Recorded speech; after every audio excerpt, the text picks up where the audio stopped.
and they're packing a punch. There's a cluster out towards I-95. We've been talking about it each and every time I've been on air here because there's a tornado warning associated with it. It's butting right up against Northampton, Bertie, and parts of or close to Hertford County here in northeast North Carolina. Now, the warning goes till about 1:30 p.m. So that gives us 40 minutes for this thunderstorm to be entering those in northeast North Carolina for Northampton, Bertie, and Hertford. So 40 minutes for this thing to start entering your neck of the woods, and then maybe give it another 20-ish before it really starts to move in with some of the heavy rain and potential for damaging wind. But this has been a bit of an impressive thunderstorm in terms of the rotation that we're seeing. So let's just do a quick little analysis for you and talk about what we're looking at when we see or try to determine if a thunderstorm is spinning or not. And we look at that right there, the velocity, which is the raindrops flying around in the air. Notice this couplet right here, this pocket, two difference of colors here. You got raindrops flying one direction and you got raindrops flying the other. So that is a very tight, those two colors combined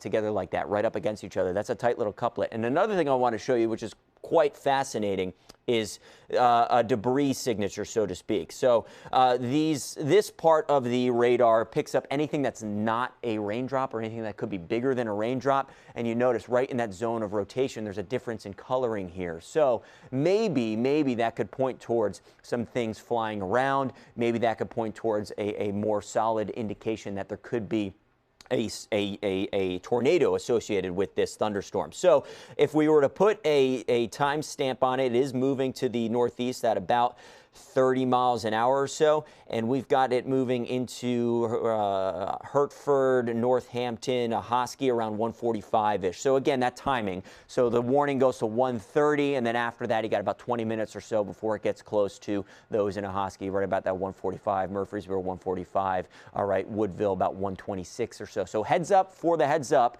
We're not under a warning just yet here in our viewing area, but when we will, we'll get on air to give you the latest. A couple more showers popping up across the south side, a couple more up towards the northern neck, but those are sub-severe. That's the cluster that's going to continue to produce some stronger thunderstorms in this tight window. Look how the rain chances go up, 3 to 5 o'clock.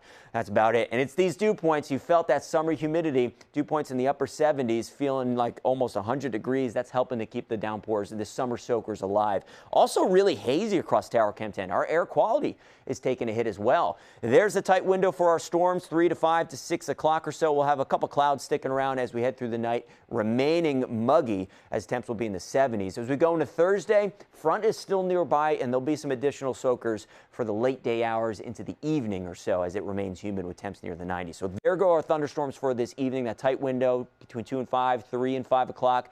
And then into tomorrow, we got some sun to heat us up. And then into the late day hours, another round of some showers and thunderstorms. And then the weekend has some more sunshine with temperatures dropping into the 80s and a lower amount of humidity. So it'll be more comfortable into the weekend. We're coming back with another look at the 7-day forecast, and we'll keep you posted on that thunderstorm out on our horizon. We'll do so for the rest of the afternoon as well. We'll see you then.